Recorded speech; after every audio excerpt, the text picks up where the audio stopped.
There can be many songs, but he is looking for worship. वो आराधना खोज रहा है।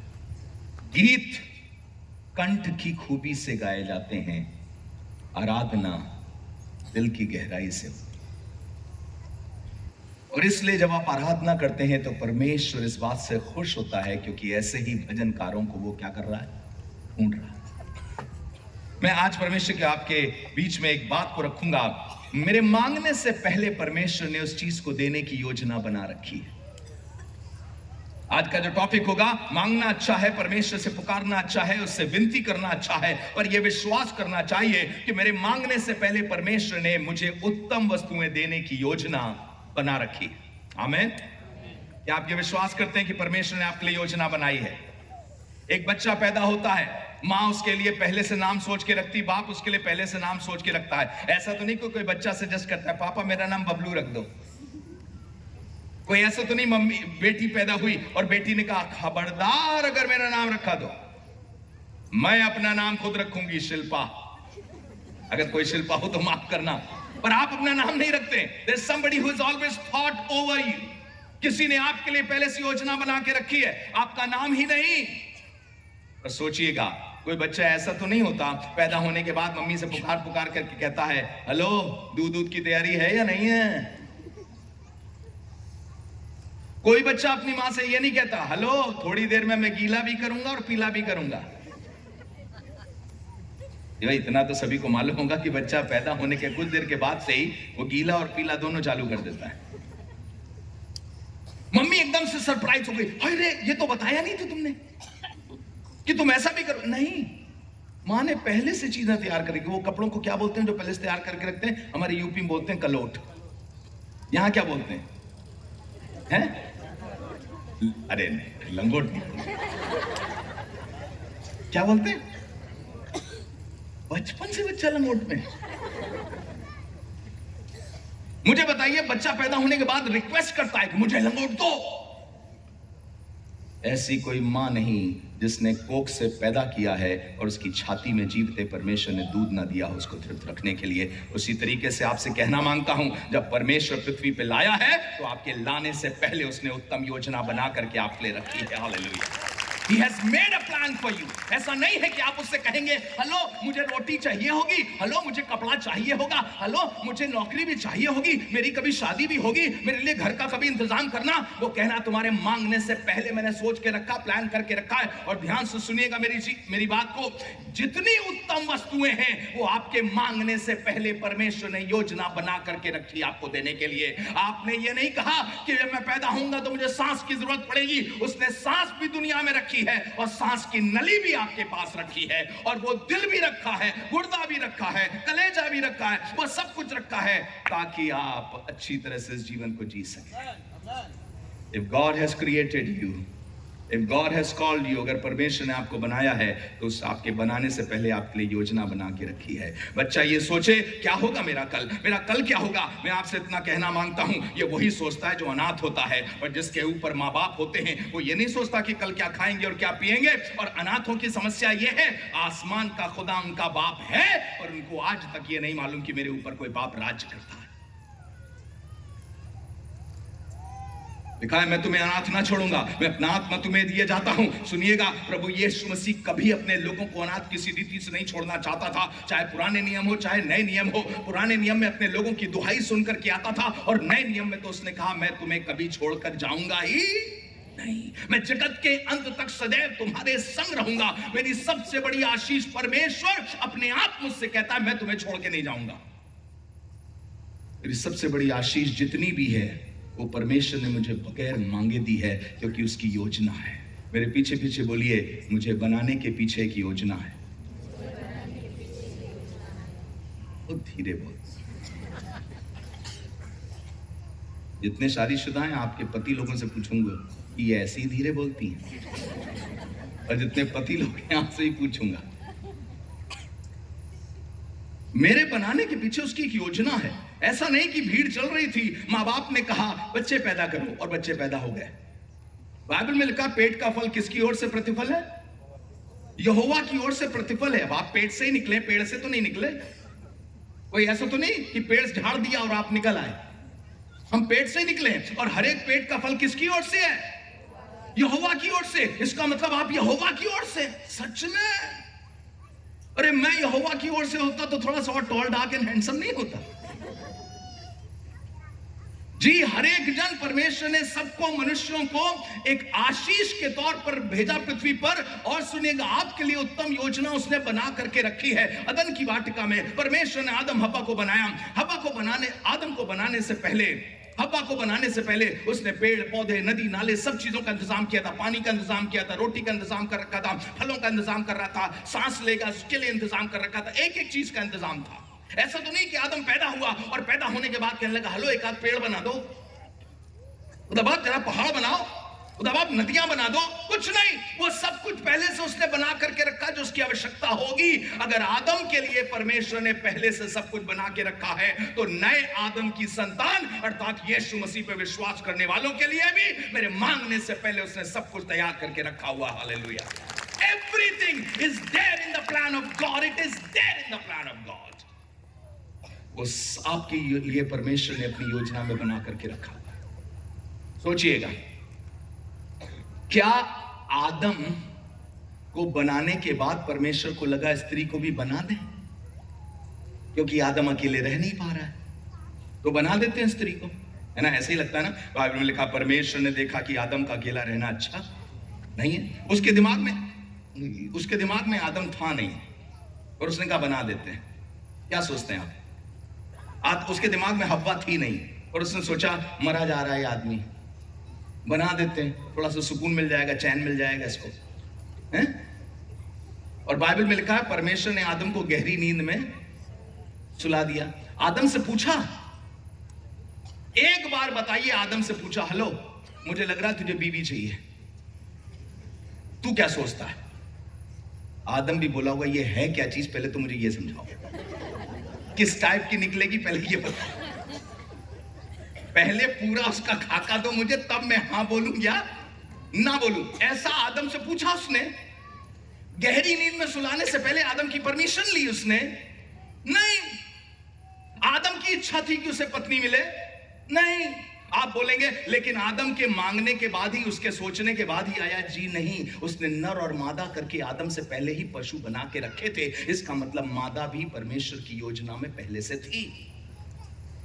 मादा भी उसकी योजना में पहले से थी। ऐसा लग रहा है आदम की वजह से लिया जा रहा है, पर आदम की वजह से कोई स्त्री पैदा नहीं हुई है। आसमान के खुदा ने अपने जलाल के लिए, अपनी महिमा के लिए स्त्रियों को भी पैदा किया है, पुरुषों को भी पैदा किया है, पूरे समाज को पैदा किया है, ताकि एक दिन अपने परमेश्वर की महिमा का काम करेंगे।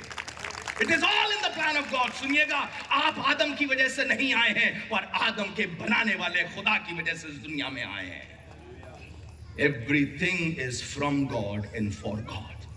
सब कुछ उसकी ओर से है, उसी के लिए बनाया गया है। आदम से उसने पूछा नहीं, बेटा पत्नी दूं या नहीं दूं। गहरी नींद में सुला दिया। अगर गहरी नींद में सुलाता तो क्या होता मालूम? दो बातें होती। क्यों गहरी नींद में सुला दिया? अभी जगता रहेगा और उसे पता चल गया कि मैं इसी की पसली निकाल करके इसके लिए बड़ी सी एक चीज बनाऊंगा, तो पहली चीज तो इन्वेस्टमेंट के लिए राजी नहीं होगा, बोलेगा ले मेरे ही छाती खोल डाली। दूसरी बात, ये मुझसे बार बार बोलेगा, क्या आप बीवी बना रहे हो? ये कैसी बना दी? ये तो तुमने गुजराती बना दी, इसको थोड़ा सा इटालियन करो, ये नाक थोड़ी चपटी हो गई, चाइनीज हो गई, थोड़ी सी इसको सही करो, इंडियन करो। इसलिए उसने कहा तू सो जा, मैं बना दूंगा। तू सो, तुझे मालूम भी नहीं कि तुझे चाहिए क्या। और ईमानदारी से बताना मांगता हूं, आपको आपकी इच्छा के मुताबिक सब चीजें नहीं मिलनी चाहिए, क्योंकि आपकी इच्छा आपकी आंखों पर निर्भर है, उसकी इच्छा आपके भविष्य के लिए सबसे उत्तम है। और इसीलिए कहता सो जाओ। सोने का मतलब है I am trusting God, whatever he is doing for my good. वो जो कुछ कर रहा है मेरे लिए अच्छा कर रहा है। मेरी दुआ है कि कभी कभी आप भी चैन की नींद सोया करें कि मेरा परमेश्वर कल सुबह मेरे लिए कुछ ना कुछ अच्छा करेगा। हालेलुया। एक चैन की नींद सोया करें। बाइबल में लिखा है, दाऊद कहने लगा मैं लेट करके सो गया क्योंकि एकांत में तू ही मुझे निश्चिंत रहने देता है। अरे लेट करके तो सब सोते हैं, नहीं कुछ लोग बैठ के भी सोते हैं। यहां की बात नहीं कर रहा हूं मैं।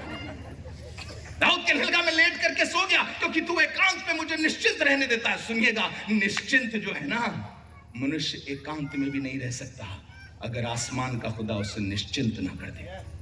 निश्चिंत का मतलब होता है सुकून से, शांति के साथ लेटा हुआ है। कोई जन कैसे लेट सकता है? पर ये मालूम कौन बोल रहा है? ये वो बोल रहा है जिसके पीछे हजारों हजार लोग लगे हुए थे। उसने कहा मेरे सताने वाले मेरे बालों से भी बढ़ करके हैं, मेरे सर के बालों से भी बढ़ के। जवान बच्चा था, मेरी तरह 52 साल का नहीं था कि बाल कम हो गए। उसके दुश्मन बहुत थे, हजारों हजार की संख्या में उसके दुश्मन थे। एक राजा इसका दुश्मन था, और एक राजा नहीं, आसपास के सारे लोग उसके दुश्मन थे। अबीमेलेक के घर में उसके दुश्मन पाए जाते थे, पड़ोसी देश के राजा के घर में उसके दुश्मन पाए जाते थे। और आसमान का खुदा जिसके साथ खड़ा हो जाता है, उसके लाखों दुश्मनों को भी उसे कभी नाश करने नहीं देता, क्योंकि उसके पास एक योजना है। सो जा, चैन से सो जा, because I am doing something for you. मैं तेरे लिए कुछ बना रहा हूं। सुकून से सो जा, क्योंकि मैं तेरे लिए कोई योजना बना के रखा हूं। आपके बनाने से, आपके जानने से, आपके जगने से, आपके सोचने से, आपके मांगने से पहले उसने आपके लिए कुछ अच्छा सोच करके रखा हुआ। और इसलिए ये प्रार्थना सबसे उत्तम प्रार्थना है, मेरी नहीं पर तेरी मर्जी पूरी। इससे उत्तम प्रार्थना कोई और नहीं हो सकती, क्योंकि उससे अच्छा आपके लिए कोई और सोच नहीं सकता। कोई और सोच नहीं सकता। आप खुद नहीं सोच सकते, आप खुद नहीं सोच सकते उससे अच्छा, पर वो सोच सकता है, क्योंकि उसकी एक योजना बनाई है। आदम को उसने कह दिया गहरी नींद में सो जा, क्योंकि मैं तेरे लिए बना रहा हूं।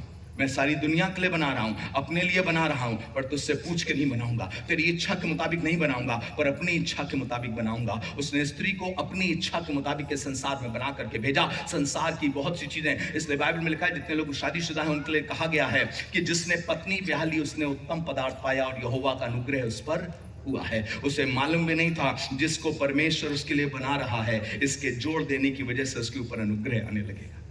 उसे मालूम भी नहीं था कि इसके जोड़ देने की वजह से इसके घर में आशीष आने लगेगी। और जितने घरों में सिर्फ झगड़ा बढ़ा रहता है, एक दूसरे को काटने की चिंता, एक दूसरे को नीचा दिखाना, और स्त्री एक पति को नीचे दिखा रही है, और पति जो है किसी और दूसरे के चक्कर में लगा हुआ, प्रेम में नहीं है। मैं आपसे बताना मांगता हूं, ऐसे घर में जहां पर सत्यता नहीं बस रही है, वहां पर आप देखिएगा आने वाले दिनों में समस्या ही दिखाई देगी, झगड़े ही दिखाई देंगे, कलह दिखाई देगी।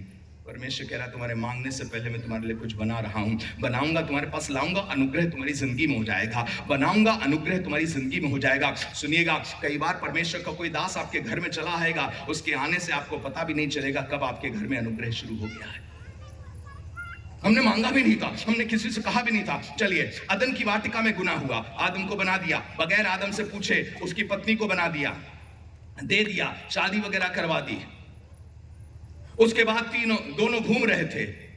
हव्वा थोड़ी अकेले गई, आदम कहीं पर अकेले था। हव्वा ने फल लिया और खा लिया, और दोनों नंगे पाए गए। आदम ने भी खा लिया। मुझे बताइए, जब दोनों नंगे थे तो क्या किया उन्होंने? कोई उपाय किया या नहीं किया? कोई उपाय किया इन्होंने अपनी नग्नता छुपाने का? क्या किया था? उन्होंने पत्तियां सिल सिल करके अपने आप को ढांकना शुरू कर दिया।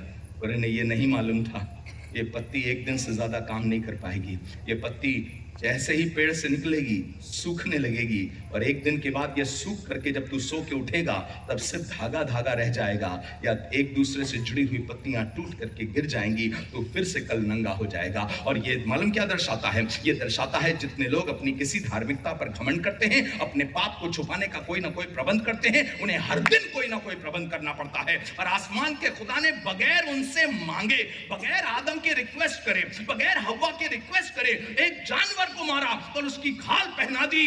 एक दिन का उपाय हमारा परमेश्वर नहीं करता, पर अनंत काल का उपाय हमारे उद्धार के लिए करता है। हालेलुया।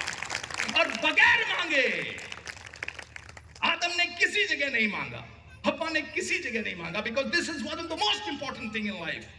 आपके लिए संसार की सबसे बड़ी महत्वपूर्ण चीज मालूम क्या है? कि आपके पाप ढांपे जा सके, आपका धर्म ढांपा जा सके। क्या ही धन्य है वो जिसके पाप को तू ढांप देता है, जिसके धर्मों का लेखा तू नहीं लेता, वो व्यक्ति धन्य बन जाता है। और परमेश्वर कह रहा तुम्हारे पापों को ढांपने के लिए मैंने तुम्हें कुछ नहीं कहा कि तुम कुछ अपने आप करो, क्योंकि जो कुछ तुम अपने आप करोगे कल खत्म हो जाएगा, तुम्हें फिर कोई नया तरीका अपनाना पड़ेगा। पर मैं जो करूंगा वो कभी खत्म नहीं होगा उपाय, वो अनंत काल के लिए तुम्हें बचाता रहेगा। सन 1988 से प्रभु यीशु मसीह के साथ चल रहा हूं। उसकी धार्मिकता को ओढ़ा है जब से, मैं ईमानदारी से बता रहा हूं, तब से मुझे समझ में आया है मेरे पापों का इलाज हो चुका है। उसकी क्रूस ने कर दिया, उसकी कुर्बानी ने मेरे पापों का इलाज कर दिया। मुझे रोज रोज कुछ नए नए तरीके अपनाने की जरूरत नहीं है। मुझे किसी से ये नहीं कहना मैं सप्ताह में 2 बार उपवास करता हूं, ये मेरा घमंड का कारण नहीं है। मैं अपनी कमाई का 10वां हिस्सा देता हूं, पुदीने जीरे सौंफ तक का 10वां हिस्सा देता हूं, ये मेरे घमंड का कारण नहीं है। ये मुझे ढांकता नहीं है, ये मेरी धार्मिकता के काम नहीं है। तो मेरी धार्मिकता क्या है? मेरी धार्मिकता ये है कि मैंने अपने पाप उसको दे दिए हैं और उसने अपनी धार्मिकता मुझे दे दी है। अब जो मुझे धर्मी देख रहे हो, ये मेरी वजह से नहीं है, मेरे यीशु मसीह की वजह से मैं धर्मी खड़ा हूं। हालेलुया। अगर मेरी प्रार्थना का जवाब मिलता है, याकूब 5:16 में लिखा है, धर्मी जन की प्रार्थना के प्रभाव से बहुत कुछ हो सकता है। भाई राहुल अपनी बहन की गवाही दे रहे थे कि उन्होंने प्रार्थना करी और परमेश्वर ने उसके ट्यूब के बंद हो जाने, खत्म हो जाने के बावजूद परमेश्वर ने उसे संतान की आशीष दी। ये इसलिए नहीं हो पाया कि ये व्यक्ति धर्मी था, पर इसलिए हो पाया क्योंकि इसने धर्मी उद्धारकर्ता यीशु मसीह पर भरोसा किया है। आप में से कोई धर्मी नहीं है जो कुछ भी ला सके। बाइबल में लिखा है, लेकिन परमेश्वर का पुत्र प्रभु यीशु मसीह हमारी धार्मिकता है। जब हम उसको पहन लेते हैं, जब उस पर विश्वास करने लगते हैं, तो हमारी प्रार्थनाओं का जवाब शुरू हो जाता है। हमारी प्रार्थनाओं का जवाब शुरू हो जाता है। हम किसी के लिए प्रार्थना करते हैं, प्रभु अद्भुत काम करना शुरू करता है।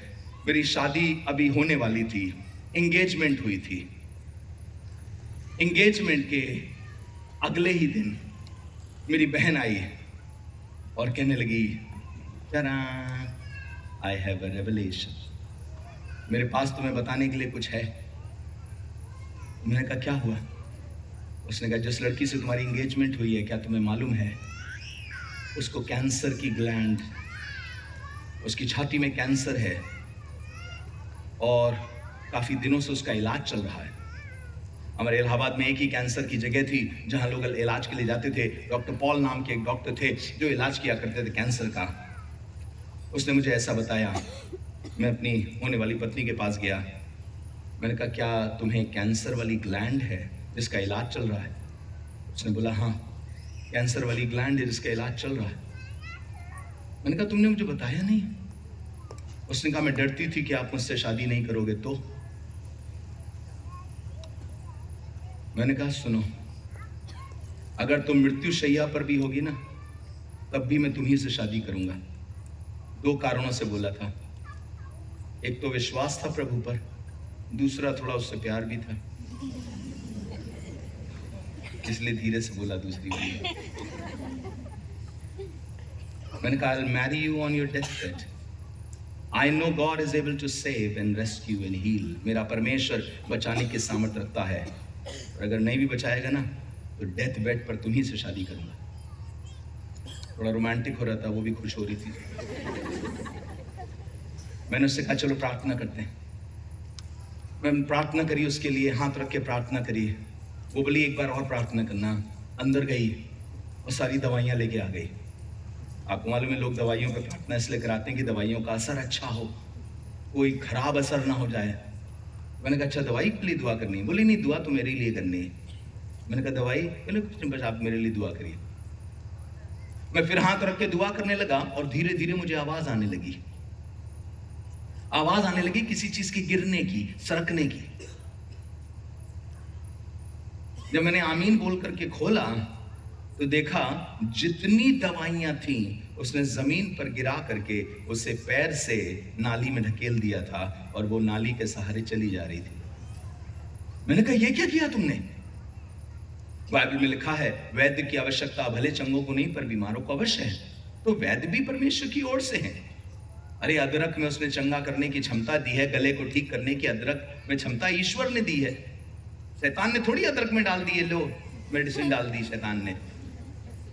यहाँ मिलेट को क्या बोलते हैं? यहाँ पर कल हम लोग खा रहे थे रागी।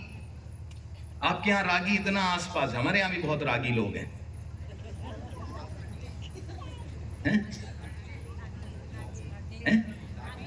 लागी है? रागली, नागली, इसीलिए नहीं मैं बोल पा रहा था। मुझे नाक से कोई मतलब नहीं है, उसने ली या नहीं ली मुझे नहीं मालूम।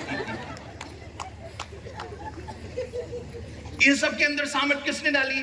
शैतान ने डाली, ईश्वर ने डाली। तो मैंने कहा इसमें कोई बुरी बात नहीं है। तो सुनिएगा, उसने कहा पर मैं विश्वास करती हूं जब आप प्रार्थना कर रहे थे मैं चंगी हो गई। मैंने कहा कुछ महसूस हुआ? उसने कहा नहीं। मैंने कहा फिर क्यों फेंक दी? उसने कहा मैं चंगी हो गई। मैंने कहा प्रभु तुम्हारे विश्वास के अनुसार करे। हमने अगले 15 दिन उपवास प्रार्थना करी। उसको डॉक्टर के पास जाना था। वो डॉक्टर के पास गई, लौट करके आ रही थी। मैं बहुत एक्साइटेड था, मैं उससे पूछूंगा क्या हुआ, डॉक्टर ने क्या जवाब दिया। उसने चेकअप किया, 15 दिन तुम दवाई नहीं ले रही थी, अब चेकअप का क्या रिजल्ट आया? चेकअप का रिजल्ट आया, मेरी पत्नी ने मुझसे कहा डॉक्टर कह रहे थे कि वो ग्लैंड और ख़राब होती जा रही है, मुझे थोड़ी और स्ट्रॉन्गर मेडिसिन देनी पड़ेगी। उसने और थोड़ी ताकत वाली दवाइयाँ देनी शुरू कर दी और स्ट्रॉन्ग मेडिसिन देनी शुरू कर दी। अगले 15 दिन फिर दवाई एक भी नहीं खा रही है। 15 दिन के बाद डॉक्टर के पास आई। अब मैं समझ नहीं पा रहा उससे क्या पूछूं मैं।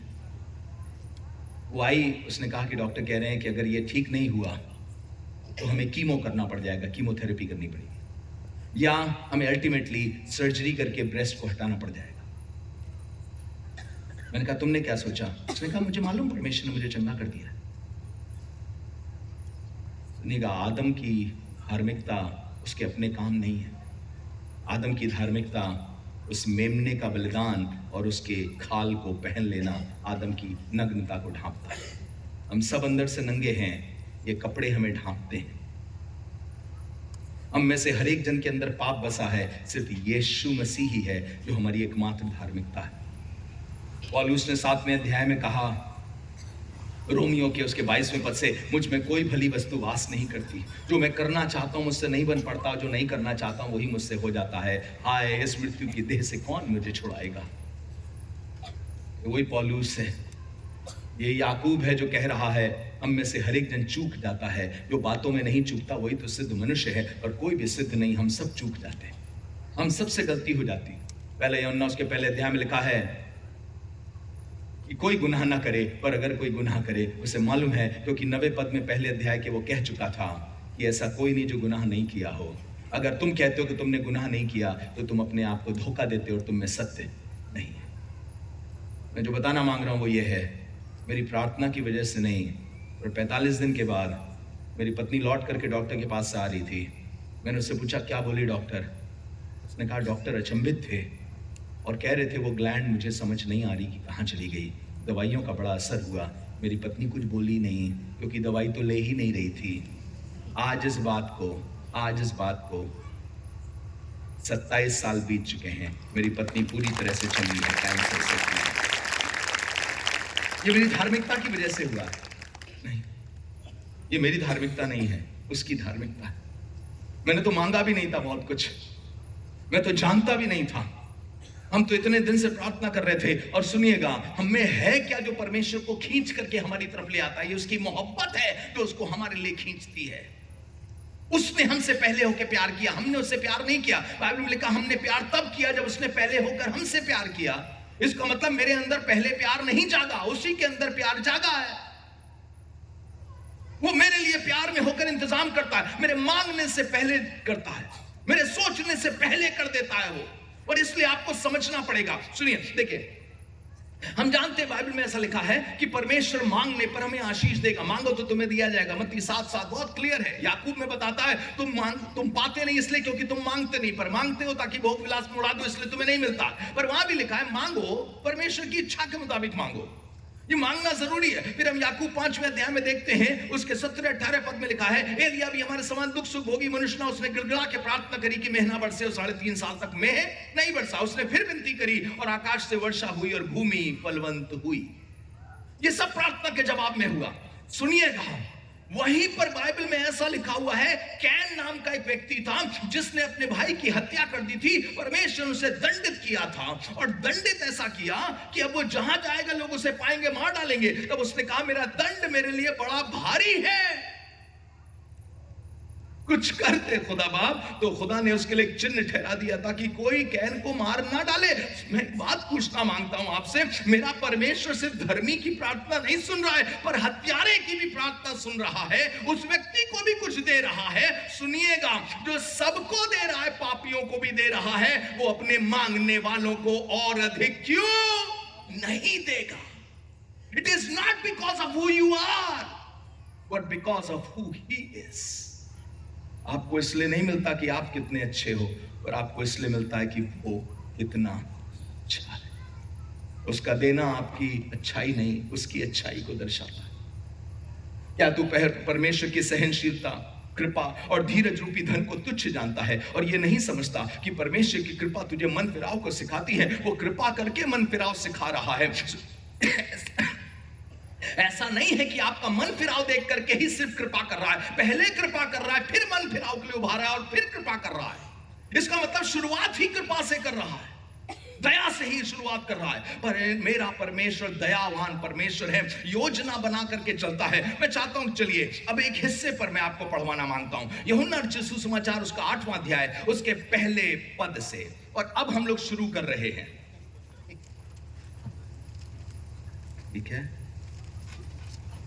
कभी कभी ऐसे पुलपिट के पास कोई आता है, धीरे से बोल के जाता है बंद कर दीजिए, पर ऐसा नहीं बोला इन्होंने। सुनेगा, यूहन्ना रचित सुसमाचार उसका 8 अध्याय उसके पहले पद से 12 पद तक। हाँ, परंतु यीशु जैतून के पहाड़ पर गया, भोर को वह फिर मंदिर में आया। सब लोग उसके पास आए और वह बैठकर उन्हें उपदेश देने लगा। इसको समझाने के लिए बहुत लंबा टाइम लगेगा, पर आपको यह समझ में आना चाहिए, यहूदियों के पर्व जो थे 7-7 दिन के चला करते थे, और 7 दिन का पर्व आज खत्म हो चुका था, आज 8वां दिन था। सब लोग अपने अपने घर चले गए थे और यीशु मसीह ने कहा मैं नहीं जाऊंगा अपने घर। कहां का था वो? नासरत का था। कहां आया था? यरूशलेम में आया था, अर्थात कई 100 मील की यात्रा करके वो मंदिर में आया था। और अब सब अपने अपने घर चले गए, पर ये घर अपने नहीं गया और फिर सवेरे मंदिर में आया। अब मंदिर में कौन मिलेगा? भीड़ जा चुकी है। मुझे बताइए, त्योहार के बाद क्रिसमस की सभा, आपकी क्रिसमस की सभा 8 से 12 तक हो और कोई 2 बजे आएगा तो कौन मिलेगा उसको?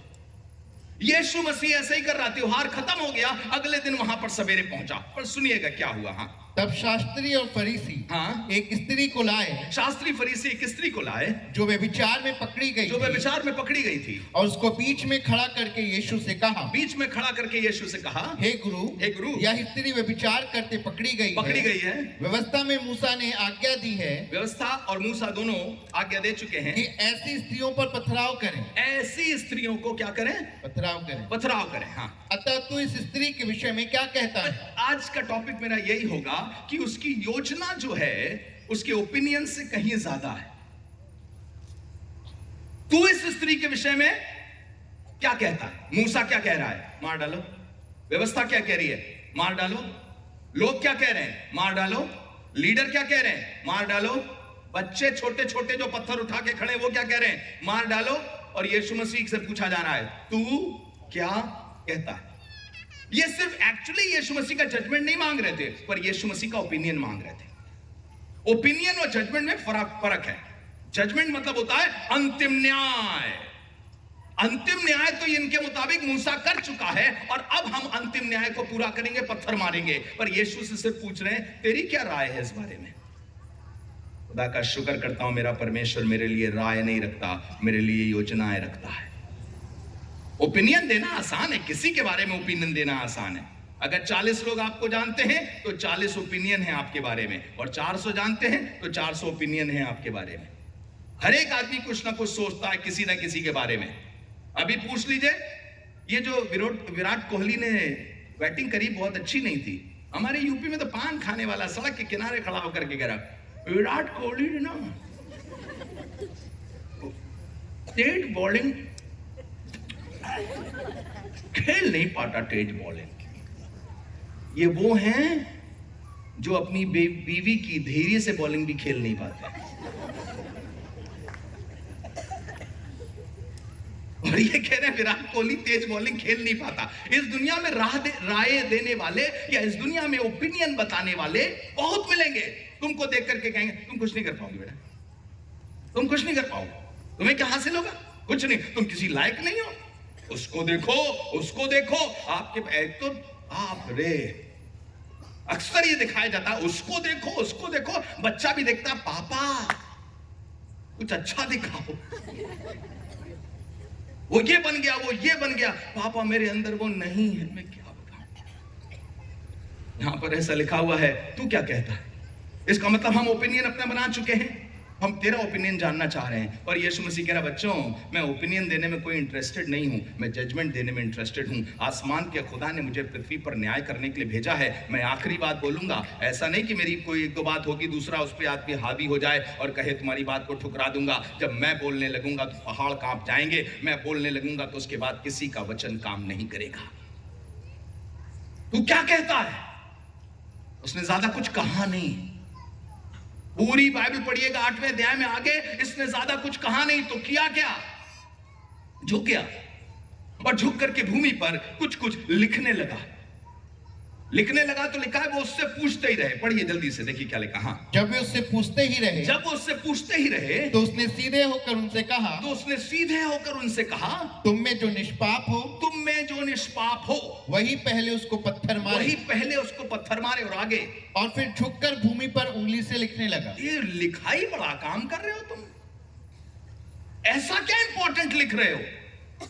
मैं आपको बताना मांगता हूं, ना पौलुस ने समझाया, ना याकूब ने समझाया, ना पतरस ने समझाया, ना अंद्रियास ने समझाया, ना तद्दे ने समझाया, ना किसी और ने समझाया। इसलिए ये मत सोचिए कि मैं आपको कुछ समझाने जा रहा हूं, क्योंकि जब वो साइलेंट है तो मेरा मन करता मैं भी साइलेंट रहूं। टेढ़ी मेढ़ी बात बता करके जाना मुझे ठीक नहीं लगता। जो बाइबल कहती वही प्रचार करता हूं, अपने मन से कोई प्रचार करने की कोशिश नहीं करता। आप मुझसे पूछेंगे लिखा क्या था, मुझे नहीं मालूम। यहां नहीं लिखा तो हमें क्या मालूम? नहीं, आप कुछ गहरी बात बताइए। सुनिए, हम इतनी गहरी कोई बात नहीं बताते जो है ही नहीं, हम वही बात बताते हैं जो है। तो लिखा क्या होगा? मुझे लगता है, पता नहीं ऐसा है कि नहीं है, मुझे लगता है यीशु मसीह झुका होगा, उसने सारे पाप एक एक करके लिखने शुरू कर दिए होंगे। चोर, मां बाप को गाली देने वाला, लालची, व्यभिचारी, अपराधी, जेल 4 बार गया।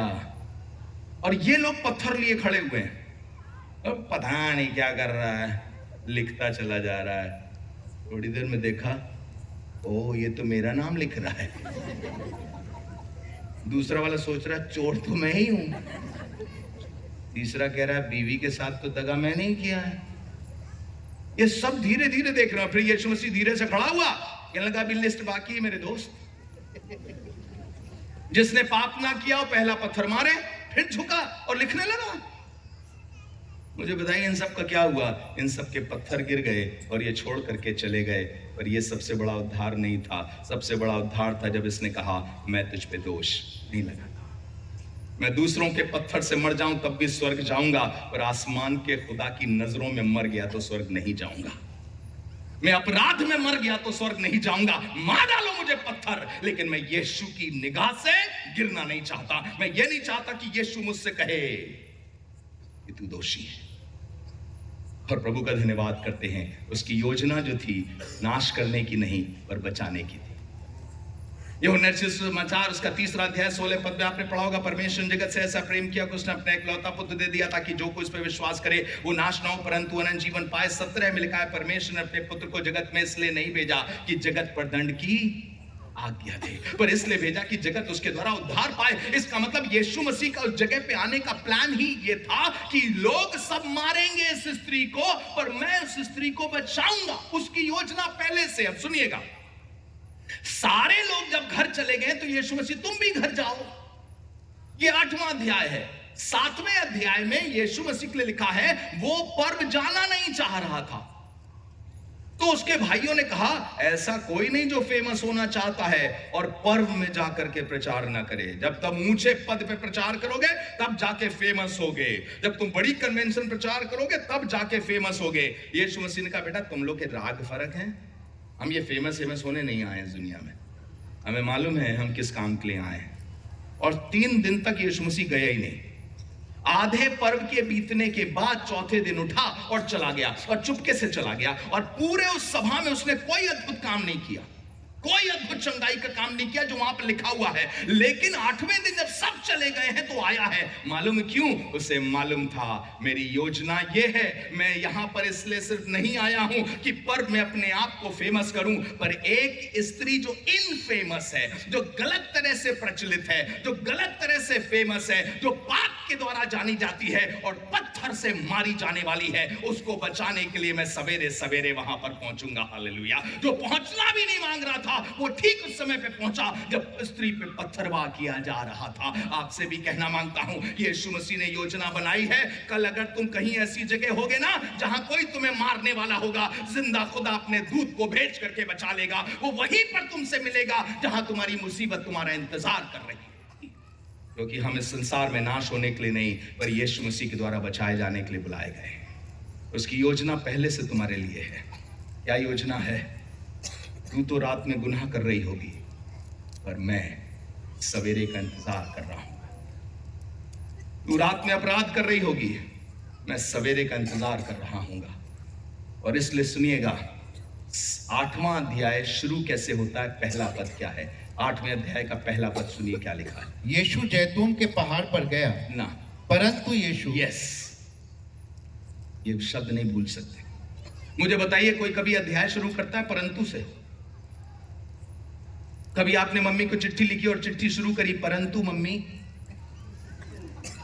कभी किया आपने? कोई जन किताब लिखता है सबसे पहले लिखता है परंतु। कभी आपने अध्याय शुरू किया और लिखा परंतु? तो ये परंतु से कैसे अध्याय शुरू हो गया? क्योंकि सच तो ये है, ये 8वां अध्याय 7वें अध्याय से जुड़ता है। 7वें अध्याय का अंतिम पद पढ़िए, देखिए क्या लिखा है 7वें अध्याय का अंतिम पद। हाँ, तब सब कोई अपने अपने घर चले गए, अपने अपने घर चले गए। सब कोई अपने अपने घर चले गए, परंतु यीशु जैतून के पर्वत पर गए। चला गया। ये भी अपने घर जा सकता था क्योंकि सब लोग अपने अपने घर जा चुके थे, पर ये घर नहीं गया। क्यों नहीं गया? क्योंकि उसने पहले से प्लान बना के रखा था, एक पापनी स्त्री वहां पर होगी, मैं पहुंच करके उसका उद्धार करूंगा। ध्यान से सुनना, कल तुम किसी मुसीबत में पड़ोगे, ये मत सोचना कि तुम्हें पुकारना पड़ेगा, प्रभु कहां हो कहां हो कहां हो। विश्वास करना, तुम्हारे पहले वहां पर मौजूद है तुमको बचाने के लिए। हालेलुया। वो तुमको छुड़ाने के लिए पहले से मौजूद है, तुम्हारे भविष्य में पहले से मौजूद है। कल जिस भविष्य में तुम जाओगी या कल जिस भविष्य में आप जाएंगे, उस भविष्य में वो पहले से मौजूद है। उसने पहले से सब चीजों को देख रखा है। उसे मालूम है आपकी दशा क्या है, मनुष्यों की दशा क्या है, दुश्मन क्या कर रहा है, उसे सब कुछ मालूम है। उसने मेरे लिए योजना बनाई है। योजना क्या बनाई है? मांगने से पहले योजना क्या बनाई है? मांगने से पहले उसने योजना बनाई है कि कोई इस स्त्री के लिए नहीं लड़ेगा, पर मैं इस स्त्री के लिए लड़ूंगा। एक गाना है, हम लोग गाते हैं, मेरे आगे आगे चलेगा, साथ रहेगा, मेरी लड़ाइयां मेरा रब लड़ेगा। वो लड़ेगा। और कैसे लड़ेगा मालूम है? खतरा इसके ऊपर भी है। लिखा है, हम इससे पूछते हैं कि ये क्या करता है, इस स्त्री के साथ क्या करेगा, ताकि उस पर दोष लगाएं। और अगर दोष लगा दिया कि इसने मूसा की व्यवस्था के खिलाफ बोला है, तो क्या होगा? लोग इसको पत्थरवाह कर देंगे। सुनिएगा, हम जब किसी को बचाते हैं ना, पहले अपने आप को सेव करते हैं, पहले अपने आप को सेव करते हैं, तब किसी को जाकर के बचाते हैं। कोई हमसे आकर के बोल दे कि वो आपके घर में 50,000 रुपए रखे ना, हमको दे दीजिए, हमारे बच्चे का इलाज चल रहा है, 1.5 लाख रुपए चाहिए। आप उसमें से बोलोगे, ऐसा है, मैं इस महीने का राशन तो पहले सेट कर लूं, पूरा 50 नहीं दे पाऊंगा, 30 दे देता हूं, 20 अपने राशन के लिए रख लूंगा। में से एक जन पहले अपने बचाव करेगा और तब किसी दूसरे बचाव के लिए काम करेगा। हम किसी को गड्ढे में से निकालेंगे ना, तो पहले अपनी रस्सी बांध लेंगे पेड़ में से, ताकि हम ही गड्ढे में ना गिर जाएं। पता चला हम तो 42 किलो के हैं और जिसको गड्ढे से निकाल रहे हैं वो 84 का है, वो हमें लिए दिए गड्ढे में चला गया। हम पहले अपना इंतजाम करेंगे और उसके बाद हमारा यीशु मसीह, सुनिएगा, खतरों से डरता नहीं है। वो कह रहा है, तुम्हारे खतरे मेरे खतरे हैं, मैं तुम्हारे लिए लड़ूंगा। मुझे मालूम है लोग मुझे देखेंगे, मुझे मालूम है लोग मुझे दोष लगाएंगे, मुझे भी पत्थरवाह कर सकते हैं, पर मैं तुम्हें बचाने के लिए आया हूं और अपनी जान का जोखिम लगा करके तुम्हें बचाऊंगा। और सुनिएगा, यीशु मसीह सिर्फ कथा कहानियों में ऐसा नहीं किया, उसने क्रूस पर जाकर के अपनी जान दे दी है ताकि मानव जाति के उद्धार का काम कर सके। हालेलुया। वो मेरी ओर से लड़ा है, आपकी ओर से लड़ा है, आपके अधर्म के लिए लड़ा है, आपको शैतान से छुड़ाने के लिए लड़ा है। शैतान, बाइबल में लिखा है, जकरिया की पुस्तक में आया और आके कहने लगा, ये यहोशू महायाजक, इसने पाप किया है। बाइबल में लिखा है, यहोवा उसकी तरफ से लड़ा है, उस पर इल्जाम नहीं लगा सकता। मैंने उसे आग से निकाल लिया है, वो आग से निकाली हुई लुकटी के समान है, मैंने उसको आग से बचा लिया है। 3 अध्याय में पढ़िएगा, यहोशू महायाजक गलती कर रहा है और परमेश्वर उसको बचाने के लिए लड़ रहा है। मेरा परमेश्वर मेरे लिए लड़ेगा, आपका परमेश्वर आपके लिए लड़ेगा, ये उसकी पहले से योजना है। पुराने नियम में एक एंजल था, जिस एंजल का नाम था मिखाएल, माइकल। वो परमेश्वर के लोगों के लिए लड़ता था। एक्चुअली में शब्द माइकल का मतलब होता है who is like unto God, वो जो खुदा के तुल्य है। अर्थात ये खुदा के लोगों के लिए जाकर के लड़ता है, ऐसे लड़ता है जैसे खुदा खुद लड़ रहा है दुश्मनों से। क्या आपकी लड़ाई आपकी अपनी है? नहीं, जीवते परमेश्वर की है, और आपके मांगने से पहले शुरू हो जाएगा। मुझे बताइए, इस स्त्री ने कब दुआ करी यीशु मसीह से, हे यीशु मसीह हमको बचाओ? एक बार भी पूरी कहानी में देखिए इसने कहा हो यीशु मसीह हमको बचाओ? एक बार भी इसने कहा मुझे छुड़ा लो, मुझे किसी तरीके से बख्श दो? एक बार भी उसने कहा? कुछ नहीं कहा उसने, कुछ भी नहीं कहा। और यीशु मसीह उसको बचाने के लिए सारे प्रयत्न कर रहा है, अपनी जान को जोखिम में डाल करके बता रहा है। ये इसलिए हुआ ताकि आपको गॉस्पेल समझाया जा सके कि बेटा हम में से हर एक जन पापी है, पर हमारे मांगने से पहले परमेश्वर ने हमारे उद्धार की योजना बना दी है, अपने पुत्र को उस जगह पर भेज दिया है ताकि पुत्र तुम्हारी जगह पर झुके। जब पत्थर मारा जाता था ना, ध्यान से सुनिएगा, पत्थर मारा जाता था तो हर एक व्यक्ति अपने सर को बचाने के लिए झुकता था। कोई ऐसे नहीं है कि पत्थर मारा जा रहा, कह रहा हम मार लो, क्योंकि हर एक जन खास तौर से अपने सर को बचाना चाहता है। सर को बचाने के लिए झुकता है व्यक्ति। झुकना चाहिए इस औरत को, पर झुक रहा है हमारा उद्धार करता यीशु मसीह। वो मनुष्यों के लिए आसमान छोड़ के जमीन पे आ गया ताकि पापी मनुष्यों को परमेश्वर की संतान बना सके। इससे बड़ी योजना और क्या हो सकती? अब्राहम अपने बेटे को कुर्बान करने जा रहा है, ऐसे मार नहीं जा रहा था, एकदम आवाज आई मत छुओ बच्चे को, मत छुओ बच्चे को। क्यों नहीं छुओ? मत छुओ। क्यों? यहोवा ने कोई इंतजाम किया है। इंतजाम क्या था? एक मेमना झाड़ी में बंधा हुआ है, जाओ उसको खोल लाओ। वो गया, उसने देखा सच में एक झाड़ी में मेमना बंधा हुआ है, उसको खोल लाया, उसने उसकी कुर्बानी कर दी। और तब लिखा है उस दिन से उस जगह पहाड़ पे ये कहा जाता है यहोवा के पर्वत पर उपाय किया जाएगा। ये नहीं कहा जाता यहोवा के पर्वत पर उपाय हो गया, जबकि उपाय हो चुका था। मुझे बताइए, मेमना मिल गया था कि नहीं? कुर्बानी हो गई थी कि नहीं हो गई थी? कुर्बानी होने के बाद ये नाम क्यों रखा जा रहा है यहोवा के पर्वत पर उपाय किया जाएगा? ये नाम क्यों रखा जा रहा है और बाद में रखा जा रहा है उपाय किया जाएगा? It means it is going to be a future thing. आने वाले भविष्य में एक उपाय किया जाएगा, एक पहाड़ी पर उपाय किया जाएगा। कौन सी पहाड़ी पर उपाय था? आपको मालूम है जिस पहाड़ी पर यीशु मसीह मरा था, ये वही पहाड़ी श्रृंखला थी, ये वही पहाड़ी का हिस्सा था जहां पर मेमने की कुर्बानी की गई थी, जहां इसहाक को ले जाया गया था। उसी पहाड़ के एक हिस्से में प्रभु यीशु मसीह ने अपनी जान दी है। एक जगह तो बाप को उसका बेटा मिल गया था, दूसरी जगह सच्चे बाप ने अपने सच्चे इकलौते पुत्र को कुर्बान कर दिया ताकि मानव जाति बच जाए। आज इसहाक बचे हुए घूम रहे हैं, आज बहुत से पापी बचे हुए इसलिए घूम रहे हैं क्योंकि किसी ने उनको बचाने के लिए पहले से योजना बना रखी थी। आपको मालूम है अन्य जातियों का उद्धार परमेश्वर की योजना में पहले से था। कहां लिखा है? उसने अब्राहम से कहा था तेरे कुल से ऐसी चीजें निकलेंगी कि तू अचंभित रह जाएगा, तेरे कुल से राजा उत्पन्न होंगे, और इतने ही नहीं, तेरे वंश के द्वारा पृथ्वी के सारे खानदान आशीष पाएंगे। वो वंश कौन सा था? अब्राहम का वंश। बताइए कौन था? यीशु मसीह की बात हो रही थी। उसी के अब्राहम के वंश से यीशु मसीह उत्पन्न हुआ और सारी दुनिया के लोग उद्धार पा रहे हैं। आज पूरी पृथ्वी पर वो अकेला शुरू किया था और 40% से ज्यादा लोग प्रभु यीशु मसीह पर विश्वास कर रहे हैं। गांव-गांव में, शहर-शहर में लोग प्रभु यीशु मसीह पर विश्वास कर रहे हैं। क्यों?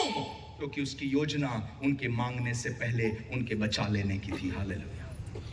अगर परमेश्वर उनसे इतना प्यार करता है, उनको बचाने लेने के लिए योजना बना रहा है, तो क्या आपको प्यार नहीं करता है? वो मेरी ओर से लड़ेगा। ये उसकी योजना है, ये उसकी योजना है कि वो मेरी ओर से लड़ेगा। कोई लड़े न लड़े, वो मेरी ओर से लड़ेगा। सुनिएगा, दूसरी बात, वो मेरी मदद के लिए लिखेगा। वो मेरी मदद के लिए लिखेगा। आपको मालूम है लिखने से क्या होता है? लिखने में ऐसा क्या है? परमेश्वर के वचन के लिखे जाने से क्या ऐसी खास बात है? आपको मालूम है परमेश्वर ने मूसा को बुलाया और पहाड़ पे बुलाया, पहाड़ पे बुला के क्या कहा था, ये ले पटिया, ये ले जा। वो पटिया पे लिखा किसने था? किसने लिखा था बताइए, किसी को याद है? उस पटियाओं पर लिखा था, 10 आज्ञाएं लिखी थी। किसने लिखी थी? परमेश्वर ने। क्यों लिखा था परमेश्वर ने? क्योंकि लिखा हुआ सदा बना रहे, इसलिए लिख दिया जाता है। क्योंकि जो बोला गया है हो सकता है आज भुला दिया जाए या कल भुला दिया जाए, पर लिखा हुआ सबूत के तौर पे बना रहता है। खुदा लिखने में बड़ा विश्वास करता है, लिखने में बड़ा विश्वास करता है, और यहां पर भी लिख रहा है। और आजकल की समस्या मालूम क्या है? बस मेरे पास आइए और ऐसे हाथ रखिए और मैं जमीन पर गिर जाऊं, ज्यादा लिखा हुआ हमको पढ़ाइए नहीं। ज्यादा लिखे हुए से हमें कोई मतलब नहीं है। किसी को समझाने की कोशिश करो, बाइबल में ऐसा लिखा, बाइबल में ऐसा लिखा, बाइबल में ऐसा लिखा, बाइबल में ऐसा लिखा, वो कहेंगे देखिए आई नीड अनॉइंटिंग, मुझे पवित्र आत्मा चाहिए। ये जो लिखा हुआ है ना, दूसरा तिमुथियुस के 3 अध्याय 16 पद में लिखा है, ये भी पवित्र आत्मा के अभिषेक के द्वारा ही लिखा गया है, पवित्र आत्मा की प्रेरणा से लिखा गया है। पवित्र आत्मा ने इन शब्दों को लिखाया है। ये जो लिखवाया जा रहा है ये भी बहुत सामर्थ्य है। रोमियो उसके 15 अध्याय में लिखा है, जो कुछ पहले लिखा गया वो इसलिए लिखा गया ताकि तुम विश्वास करो, आशा कर सको। यूहन्ना सुसमाचार में यीशु मसीह ने कहा, या यूहन्ना ने कहा, जितनी बातें यीशु मसीह ने करी उनमें से कुछ ही लिखी गई हैं ताकि तुम उस पर विश्वास करके अनंत जीवन पाओ। इसका मतलब परमेश्वर लिखने में बहुत विश्वास करता है। एक दिन तो उसने दीवार पे लिख दिया था। मालूम क्या हुआ दीवार पे लिख दिया? तो किसी को याद है क्या हुआ? दीवार पे लिख दिया था उसने, याद है किसी को? एनीबॉडी? दीवार पे उसने लिखा था, क्या हुआ था? शराबी राजा कांपने लगा था, लोगों की कपकपी छूट गई थी। और दीवार पे लिखा क्या था? किसी को समझ में आया था? नहीं समझ में आया, पर कांप रहे थे। बाप रे, कभी ऐसा हुआ है आपको समझ नहीं आ रहा लेकिन आप कांप रहे हैं? एग्जाम के अलावा, एग्जाम में तो कुछ समझ नहीं आता, तभी कांपना शुरू कर देते हैं। लेकिन कभी ऐसा हुआ है कि क्या लिखा हुआ मैं समझ नहीं आ रहा है, ये उड़िया में लिखा हुआ है, मैं कांप क्यों रहा हूं? ये खुदा के वचन की ताकत है, लिखे हुए वचन की ताकत है, परमेश्वर का सामर्थी वचन है। जब ये लिख दिया जाता है ना, तो अच्छे अच्छे लोगों के हाथ से पत्थर गिर जाते हैं। उनके पास इतनी जान नहीं रह जाती कि वो आप पर मार सके, आप पर वार कर सके, क्योंकि उसके लिखे वचन में ताकत है। उसने लिख दिया है। क्या लिख दिया है? लिख दिया है स्वर्ग और पृथ्वी का सारा अधिकार यीशु मसीह के पास है। अब सारी दुनिया के अधिकार कांपते हैं। लिख दिया गया है, इसे बदला नहीं जा सकता है। लिख दिया गया है, the kingdoms of this world have become the kingdoms of our lord and saviour Jesus Christ and he shall rule. इस पृथ्वी का पूरा राज्य हमारे स्वर्गीय पिता परमेश्वर का हो गया है और वही राज करेगा। ये लिख दिया गया है, इसे कोई बदल नहीं सकता। अब राजा झुक जाएंगे इस लिखे हुए के सामने, अधिकारी झुक जाएंगे इस लिखे हुए के सामने। मैं क्यों इतना परेशान हूं इस लिखे हुए को लेकर के कि इस लिखे हुए से आगे ना बढ़ना। पौलुस क्यों कह रहा है लिखे हुए से आगे ना बढ़ना? क्योंकि ये लिखा हुआ, जिसने लिखा है उसको पूरा करने की सामर्थ रखता है और उसको पूरा करने के लिए लगा भी रहता है लिखे हुए को। हालेलुया।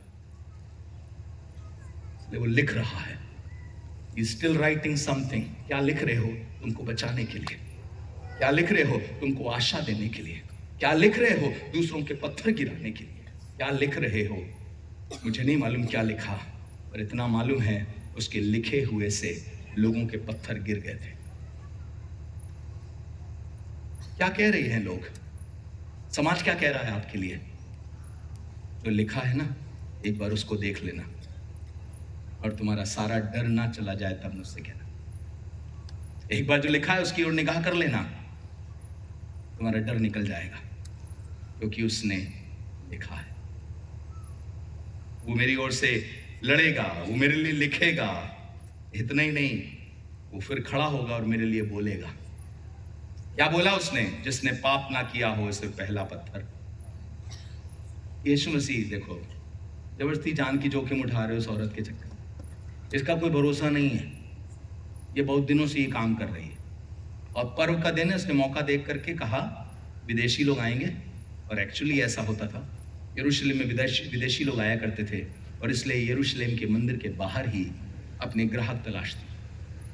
अरे प्रभु, ऐसे लोगों का कुछ उद्धार नहीं होने वाला। प्रभु कह रहा है राज्य के संतान बाहर होंगे और ऐसे विश्वास करने वाले ही राज्य के अंदर बैठेंगे। क्यों? क्योंकि मैं तुम्हारे लिए एक योजना रखता हूं। मैं तुम्हारे लिए बोलूंगा, फिरौन के लिए, फिरौन से बोलेगा, राजाओं को धमकाएगा, मेरे लिए झुकेगा और अंत में मेरे लिए वो खड़ा होगा। अभी मैं शुरू कर रहा हूं, एक बात आपको रखना चाहता हूं, ये धार्मिक उन्माद से भरी हुई भीड़ बहुत गंदी होती है। जिसको आत्मा की समझ नहीं होती पर धार्मिक उन्माद होता है, ये भीड़ किसी को नाश कर सकती है। हमारे प्रदेश में बहुत भीड़ का चक्कर चल रहा है। ये भीड़ किसी को बख्शती नहीं है। ये भीड़ खड़ी है, बाइबल में लिखा है बड़ों से लेकर छोटे तक पत्थर छोड़कर चले गए। मेरा सवाल ये है, छोटे क्या कर रहे थे वहां पे? छोटे बच्चे क्या कर रहे हो? बेटा ये पत्थर क्यों उठाया है? वो पापा मार रहे हैं उस लड़की औरत को, तो हमने कहा पापा का निशाना चूक जाएगा, हम ही मार दें। पापा ठीक निशानेबाज है नहीं, मैं दिखाऊंगा। दूसरे बच्चे से बोला बेटा तुम क्यों? अंकल ने कहा था कि तुम बहुत अच्छे निशानेबाज हो, चले। हम चले आए। ये छोटे बच्चों को क्या गुनाह की समझ भी होती है? और ये छोटे बच्चों को अधिकार किसने दे दिया कि इतने बड़े बड़े निर्णय ले सके कि किसी की जिंदगी को खत्म कर दें पत्थर मार करके? बाप रे, ये धार्मिक उन्माद से भरी हुई भीड़ है। ये एक ऐसी भीड़ है जो कुछ सोच नहीं रही है, बस इसे ये समझ में आ रहा मूसा की व्यवस्था, मूसा की व्यवस्था, मूसा की व्यवस्था। अंकल कह रहे हैं मारो, हम मारेंगे। मसीही लोगों, आप ऐसी भीड़ में मत होना। जवान बच्चों, ऐसी भीड़ में तुम कभी शामिल मत होना। तुम चर्च सिर्फ इसलिए मत जाओ कि पापा जाते हैं, और चर्च इसलिए जाओ क्योंकि पापा से मुलाकात होती है। चर्च इसलिए मत जाओ कि मम्मी ने कहा है और मां से ज्यादा मोहब्बत करने वाला मुझे वहां मिलेगा, इसलिए चर्च जाओ। ये भीड़ बनकर के धार्मिक उन्माद बहुत फैल चुका है इस दुनिया में, बहुत फैल चुका है इस दुनिया में। सबसे ज्यादा जो जुल्म हुआ है ये भीड़ की वजह से हुआ है, और भीड़ दो लोगों के पास सबसे ज्यादा होती है। कौन है वो दो लोग जिनके पास भीड़ सबसे ज्यादा होती है? या तो राजनयिक नेता, या वो धार्मिक अधिकारी या धार्मिक गुरु। आप देख लीजिए, इन्हीं दोनों के पास हर बार भीड़ जमा होगी, हर संडे भीड़ जमा होगी, हर सप्ताह भीड़ जमा होगी, हर थोड़ी देर में भीड़ जमा होगी, क्योंकि आशा से मनुष्य पहुंचता है। ये भीड़ आत्मिक उन्माद से भरी हुई है, पर इसमें आत्मा की समझ नहीं है। ये नहीं समझ रही कि ये क्या करने जा रही है। खुद गुनाह लिए हुए दूसरों को पत्थर मारने के लिए भीड़ जा रही है। ये आज भी भीड़ है जो नाश कर रही है। सुनिएगा, इस भीड़ ने क्या किया था? इस भीड़ ने बर्तिमाई को रोका था। आत्मिक उन्माद से भरी भीड़ है, यीशु मसीह के साथ चलने वाली भीड़ है। इसने बर्तिमाई को रोका। सब जगह भीड़ अच्छी नहीं होती। बाइबल में लिखा हुआ है जो जीवन का मार्ग है उसे थोड़े लोग पाते हैं, और जो मृत्यु का है उसमें अधिक लोग जाते हैं। हर जगह भीड़ अच्छी नहीं होती।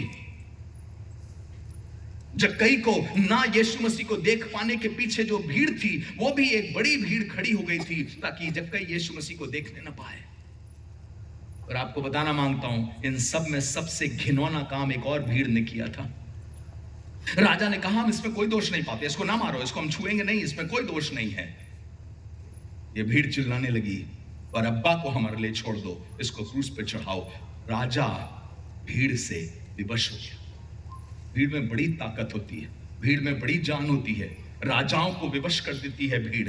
पर खुदा का शुक्र करते हैं, भीड़ भी मेरे खिलाफ खड़ी हो जाए और राजाओं का राजा मेरी तरफ से लड़े तो कोई विवश नहीं कर सकता मुझे नाश करने के लिए। हालेलुया। आने दो, कैसी भीड़ आती है। तुम्हारे पत्थर मुझे छू नहीं पाएंगे, क्योंकि राजाओं के राजा ने मुझे आज्ञा दी है बचने की। राजाओं का राजा मेरी ओर से लड़ रहा है। उद्धार करता यीशु मसीह मेरे प्राण को बचाने के लिए लड़ रहा है। कैसी बड़ी भीड़ ले आओ। ये भीड़ गंदी होती है। ये भीड़ राजा को विवश करती कि यीशु मसीह को क्रूस पे चढ़ाया जाए, पर इस भीड़ को भी रोकने की ताकत यीशु मसीह के सिर्फ एक शब्द में है। और उसने एक बात कही थी, जिसने पाप ना किया हो पहला पत्थर उस पर मारे। ये भीड़ डर गई, हाथ से उसके पत्थर गिर गए। सुनिएगा, जब आप खुदा का सच्चा काम कर रहे हो और भीड़ आपके भी खिलाफ हो जाए, तो मत डरना, क्योंकि अधिकार जीवते परमेश्वर के हाथ में है, तुमको जिंदा रखने का या तुमको अपने पास बुलाने का। भीड़ के पत्थर में इतनी जान नहीं है कि तुम्हें मार डाले। आसमान का खुदा जब मुझे बजाएगा सीटी, मैं उसके पास चला जाऊंगा। जब मुझे पृथ्वी पर रखेगा तो कोई तोप भी मुझे नाश कर सकती। भीड़ में इतनी भी ताकत नहीं है। ये धार्मिक उन्मादवादी भीड़ है, इससे बचना चाहिए। आज भी झूठे शिक्षकों की भीड़ लगी हुई है, कानों की खुजली मिटाने के लिए वो तैयार हैं जगह जगह जा करके वचन के विपरीत शिक्षाएं देने के लिए। तू इस स्त्री के विषय में क्या सोचता है? चलिए अंतिम बात बता करके खत्म करता हूं, 10:15 हो रहा है। तू इस स्त्री के विषय में क्या कहता है? सच तो यह है, तुम्हें लग रहा है विषय स्त्री है, पर बहुत से विषय तुमने दबा करके रखे हुए। विषय स्त्री का गुनाह नहीं है। विषय कौन सा है गुनाह? तुम्हारे अपने गुनाह। इनके हाथ से पत्थर क्यों गिरे थे बताइए? क्यों गिरे थे पत्थर? क्योंकि इनमें से कोई निष्पाप नहीं था। यहां कोई बैठा है निष्पाप? पापा ने आपका नाम रख दिया और निष्पाप तो मत हाथ उठाना। पर कोई है जिसने पाप ना किया? इस भीड़ में भी कोई नहीं था। पत्थर उठाने वाली भीड़ में भी कोई नहीं था निष्पाप था। मजे की बात यह है, इस भीड़ ने पत्थर छोड़ा और छोड़ करके कहां गई बताइए? अपने अपने घर चली गई। और ये स्त्री जिसने गुनाह किया था, जिस पे पत्थर पड़ने चाहिए थे, ये यीशु के पास आखिर तक खड़ी रही और यीशु ने उससे कहा, जा, मैं भी तुझ पे दोष नहीं लगाता। भीड़ के पत्थर गिरा रहा है वो। विषय स्त्री नहीं होना चाहिए, विषय ये होना चाहिए, मैं क्यों अब तक चोरी कर रहा हूं? मैं क्यों अब तक पापी हूं? क्योंकि गुनहगार तो ये भी थे, पापी तो ये भी थे। ये इन्होंने अपने बारे में क्यों कभी नहीं सोचा? इन्होंने अपनी चिंता क्यों कभी नहीं करी? इन्होंने अपने अधर्म को क्यों नहीं देखा? दूसरे के अधर्म को देख करके उसकी बुराइयां क्यों शुरू कर दी? क्यों उस पर पत्थर मारना शुरू कर दिया? अपनी गलती क्यों नहीं देखी इन्होंने? ये समाज है, और माफ करिएगा, ये समाज आपसे मिलकर के बना है, मुझसे मिलकर के बना। वो जन जो अपने बच्चों के लिए अच्छा आदर्श नहीं रखता, वो 10 लोगों को आदर्शवादी बातें बताता फिरता है। ये समाज है। वो जो खुद अपनी बीवी को मारता है, वो सब जगह जाकर के सिखाता है कैसे परिवार संभाल के रखना चाहिए। वो जो अपने पति की इज्जत नहीं करती, सम्मान नहीं करती, उसे गंदे शब्दों से बुलाती है, खराब खराब बातें बोलती है, वही चर्च में सर पे सफेद कपड़ा डाल के हालेलुया हालेलुया हालेलुया। वही पादरी मेरे जैसा जो चोरी छिपे गुनाह करता है और सारे लोगों को पुलपिट से खड़ा होकर के बोलता है, प्रभु तुमसे प्यार करता है, वो तुम्हें बचाना चाहता है, धर्मी बनो। विषय हम होने चाहिए, आपका विषय आप होने चाहिए, आपका विषय आप होना चाहिए, आपका विषय आप होना चाहिए। ये इस स्त्री के विषय में क्यों पूछ रहे हो? इस स्त्री के विषय में जानना क्यों चाहते हो? इस स्त्री के विषय में कुरेद क्यों रहे हो? इस स्त्री को कि तुमने विषय बना के रखा है, विषय तुम होने चाहिए। और समस्या हमारी यही है, अंदर गुनाह लेके बैठे हैं पर विषय कोई और चीज रखकर। तू इस स्त्री के विषय में क्या कहता है? और यीशु मसीह कह रहा है, बेटा एक्चुअल में स्त्री को बचाना मेरा विषय है, तुमको भी बचाना मेरा विषय है, नाश करना विषय नहीं। मैं इस पृथ्वी पर जगत को या पृथ्वी के लोगों को नाश करने नहीं, परंतु उन्हें बचाने आया हूं। सोच के देखिए, अगर आपके साथ ऐसा हो, आपके गुनाह रिवील हो जाएं, आपके गुनाह प्रकट हो जाएं, आपके गुनाह लिख दिए जाएं, आपका गुनाह बता दिया जाए कि ये आपने गलती करी, आप क्या करेंगे बताइए? क्या करेंगे? उसी समय पश्चाताप करेंगे या पत्थर छोड़ेंगे और निकल लेंगे घर? यही होता है। फिलिक्स के साथ भी यही हुआ। पौलुस ने बताना शुरू किया अंतिम न्याय के बारे में, फिलिक्स ने सुना, और फिलिक्स ने जो गवर्नर था उसने सुना, उसने कहा पौलुस बाद में आना, कभी अभी और सुनने का मन नहीं कर रहा।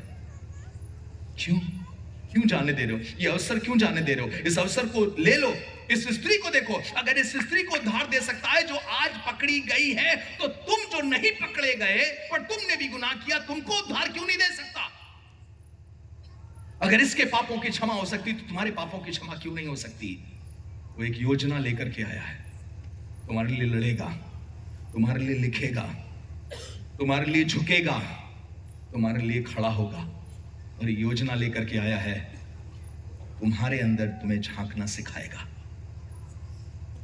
फिर से कह रहा हूं, वो तुम्हारे अंदर तुम्हें झांकना सिखाएगा। लुक इन योरसेल्फ, अपने आप को जांच करके देखो, अपने आप को झांक करके देखो तुम कहाँ खड़े हो।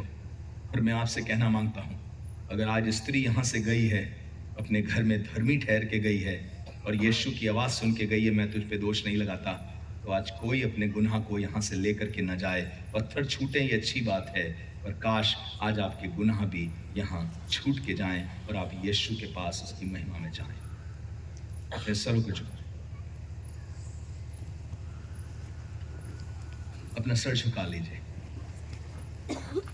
सोचिए, क्या आप आपका विषय है या नहीं है? Are you thinking about your own sin or not? Are you thinking about your own weaknesses or not? Are you thinking about your own need of salvation or not? जितने भी लोग यहाँ खड़े हैं, क्या आप अपने विषय में चिंतित हो या नहीं? सोच रहे हो कि नहीं? हम एक बार फिर से उसी गीत को गाएंगे, दुआ में शब्द ना रहे। और अगर ऐसा कोई भी है जो आज कह रहा है, हाँ प्रभु मुझे झांकना सिखा रहा है, मैं अपने अंदर झांकूं। हर एक सांस अपने अंदर झांके, बहू के अंदर नहीं। हर एक बहू अपने अंदर झांके, सांस के अंदर नहीं। दुआ में शब्द ना रहे, आंसू ही बयां करे, जो कहना चाहूं तुझसे मैं खुदा, ये आंसू है तो बह रहे, पर हारा नहीं हूं मैं, ईमान भी तुझ पे है मेरा। दुआ में शब्द ना रहे, आंसू ही बयां करे, जो कहना चाहूं तुझसे है खुदा। अगर आपने गलती करी है उसके सामने आंसुओं को बहा करके कहिए, उस स्त्री को बचाने वाले प्रभु मुझे भी बचा लो, तुझ पे है मेरा। अगर आप उस स्त्री को माफी दे सकते हो तो मुझे भी।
चाहिए। आप अपने अंदर झांक के देख पा रहे हो कि गलती तो मेरी भी है, पर हे प्रभु यहां से खाली नहीं जाना चाहती, खाली नहीं जाना चाहता। मैं आपके मुख से ये सुनना चाहती हूँ और मैं आपके मुख से ये सुनना चाहता हूँ, जा, मैं तुझ पे दोष नहीं लगाता। मनुष्यों के पत्थर आपको अनंत काल के लिए नाश नहीं कर पाएंगे, पर यीशु ने अगर माफ नहीं किया तो अनंत काल के लिए आप नाश हो जाएंगे। आज मैं प्रार्थना करना चाहता हूं सब लोगों के लिए जो आज ये कहना चाहते हैं, मेरी योजना मेरे उद्धार की है और मैं उसको खाली नहीं जाने देना चाहती हूं या नहीं जाने देना चाहती। परमेश्वर की योजना आपके उद्धार की, आपके छुटकारे की। अगर आप वो जन है जिससे पवित्र आत्मा बातें कर रहा था, तो आपसे कहना मांगता हूं, जब इसको सामने खड़ा किया गया स्त्री को, तो शायद इसको लज्जा लग रही होगी, लेकिन जब ये आखिर तक खड़ी रही तो इसका लज्जा इसके सम्मान में बदल गया। क्या कोई है जो आज खड़े होकर के ये कहना चाहता है, मुझे यीशु मसीह से दया चाहिए, क्षमा चाहिए, अनुग्रह चाहिए, हम लोग दुआ करने जा रहे हैं और मैं चाहता हूं कि हमारी टीम हाथ रख करके आपके लिए दुआ करे। अगर आप चाहते हैं तो सामने निकल के आ सकते हैं। मुझे मालूम नहीं है ऐसा होता है नहीं होता है, सामने बुला सकते हैं बिना शर्माए। अगर कोई जन ऐसा महसूस कर रहा है प्रभु मुझे अपनी पवित्र आत्मा के सामर्थ से भर के भेज यहां से, मेरे पापों को हर ले प्रभु, मुझसे ये कह दे जा मैं तुझ पे दोष नहीं लगाता, तो मैं चाहूंगा बिना शर्माए જે કોઈ પ્રાર્થના કરવા જાય છે સામે ઊભા થઈને આગળ આવી શકશે। પ્રભુના દાસો તમારા પર હાથ મૂકીને પ્રાર્થના કરવાની અપેક્ષા રાખે છે। જો આજની રાત્રિએ દેવનું વચન તમને સ્પર્શ્યું છે તો તમે તમારા સ્થાન પરથી ઊભા થઈને આગળ આવો। પ્રભુના દાસો તમારા પર હાથ મૂકીને પ્રાર્થના કરવાની ઈચ્છા રાખે છે। दुआ में शब्द ना रहे, ये आंसू ही बयां करे, जो कहना चाहूं तुझसे है खुदा, ये आंसू है जो बह रहे, पर हारा नहीं हूं मैं, दीवार भी तुझ पे है मेरा, दुआ में शब्द ना रहे, आंसू ही बयां करे, आत्मा से बात कर रहा है तो जो कहना चाहूं तुझसे है खुदा, if the Lord is talking to you, वो बह रहे, पर हारा नहीं हूं मैं, दीवार भी तुझ पे है मेरा, घर बिखरा ना हूं, तू संभाल देगा, दिल टूटा मैं हूं, तू संभाल देगा, घर बिखरा ना हूं, तू संभाल देगा, दिल टूटा मैं हूं, तू संभाल देगा।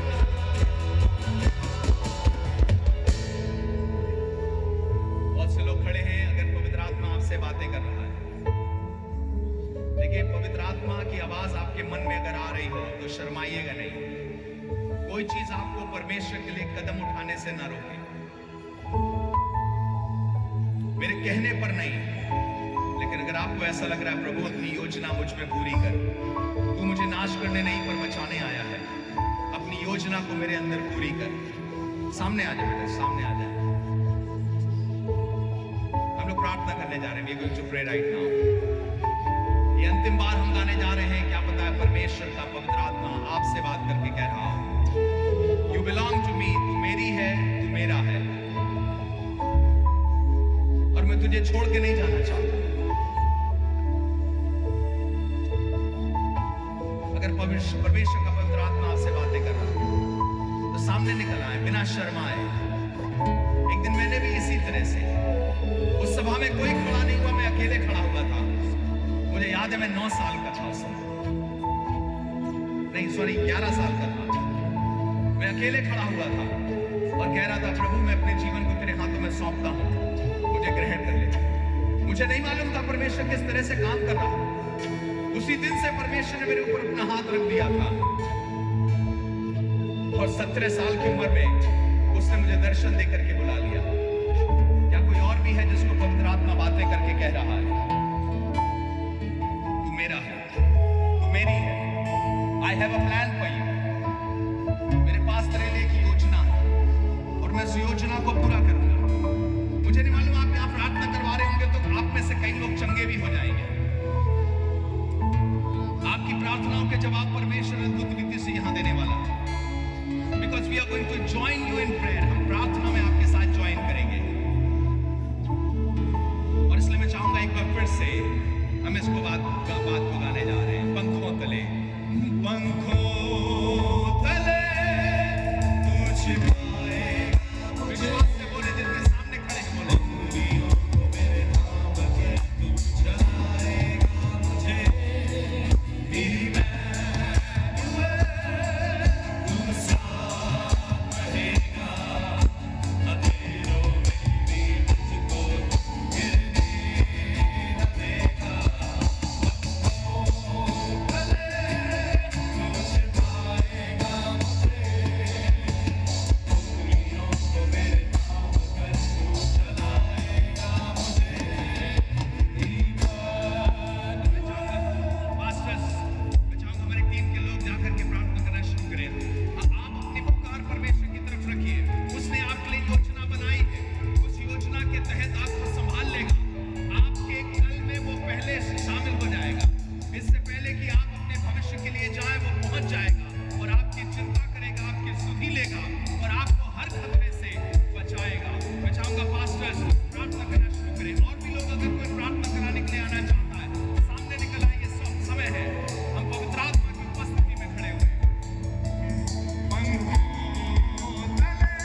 मेरे सामने खड़े होते हैं,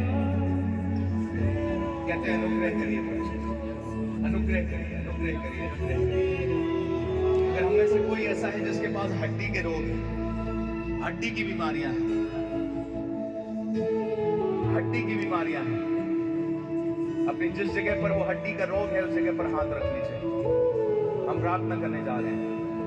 अगर हड्डी का कोई भी रोग है तो अपने उस स्थान पर हाथ रख लीजिए और सब मिल करके गाएंगे हा हा हा हालेलुया, हा हा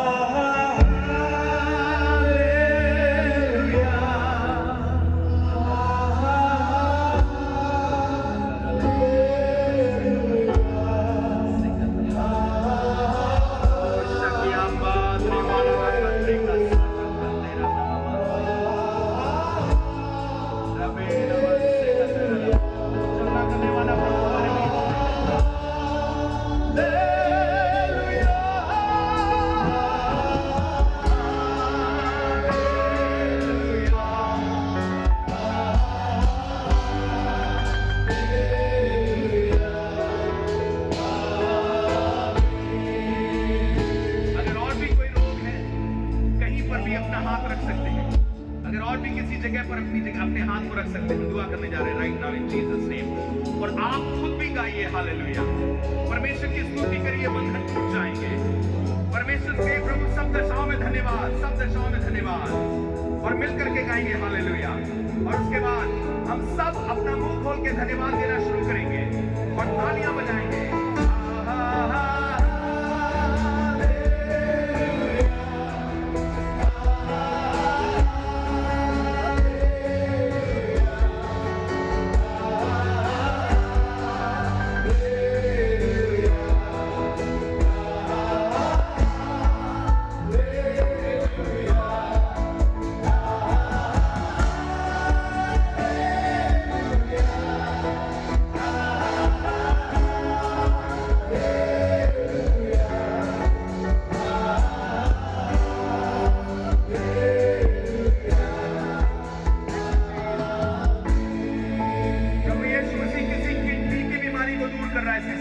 I command every kidney disease, I command the pain in the kidney, I command that pain to go right now in Jesus' name. In every infection, in every disease of the kidney की हर एक बीमारी को आज्ञा देता हूँ इस समय छोड़ के जाने पाए।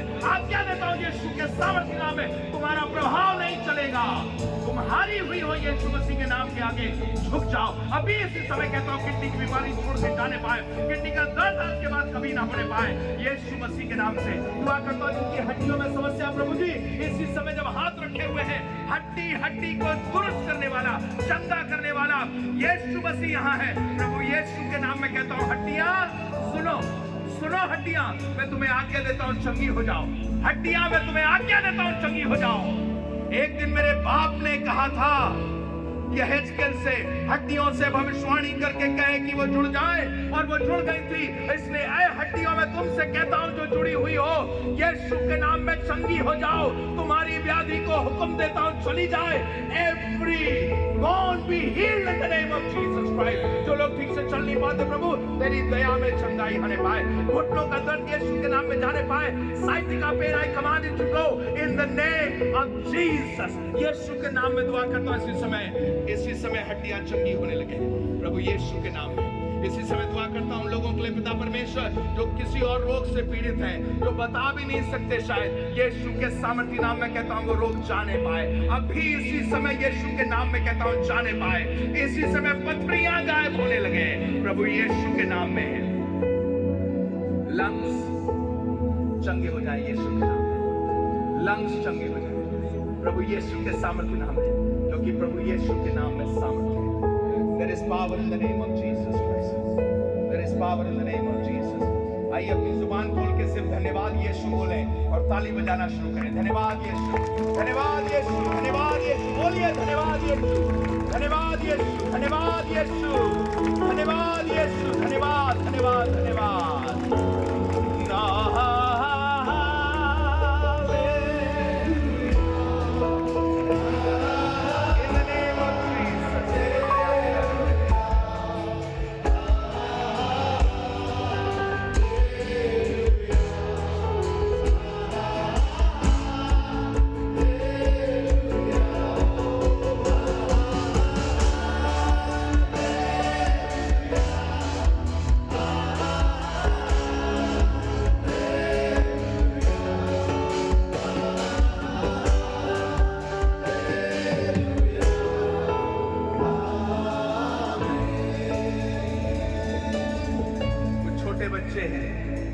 छोटे बच्चे हैं जो जरूरत से ज्यादा कमजोर हैं, मैं प्रभु यीशु के नाम में कहता हूं उनके अंदर की कमजोरी जाने पाए। And I command the spirit of infirmity, the spirit of weakness, I command you to leave those children right now in Jesus name.